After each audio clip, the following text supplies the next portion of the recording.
अस्सलाम वालेकुम जी काश्तकार भाइयों। गंदम के काश्तकार हज़रात के लिए एक अहम पैगाम है कि ऐसे काश्तकार हज़रात जिन्होंने गंदम काश्त की थी और गंदम की भी हार्वेस्टिंग करने वाले हैं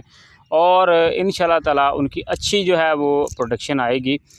तो आपसे गुजारिश है कि आप जब गंदम की हार्वेस्टिंग कर रहे हैं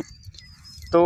आप हमारी वीडियोज़ को देखते हुए हमारे इस चैनल के ऊपर लाजमी कमेंट करें। आप अपने कमेंट कर सकते हैं अपने नाम के साथ, अपने ज़िले के साथ, और उसके साथ साथ आपने कौन सी किस्म काश्त की, आपने कितना एरिया हार्वेस्ट किया और आपकी प्रोडक्शन पर एकड़ कितनी आई। ये तमाम मालूमात काइंडली फ़राहम किया कीजिए हमें, ताकि दूसरे काश्तकार जो हज़रात जो हैं वो इससे फ़ायदा उठा सकें, मालूमात उन तक पहुँच सके और फिर हम आपके लिए अलग जो है वीडियो बना सकें, ताकि हम डेली के तौर पर इसको अपडेट करते रहें।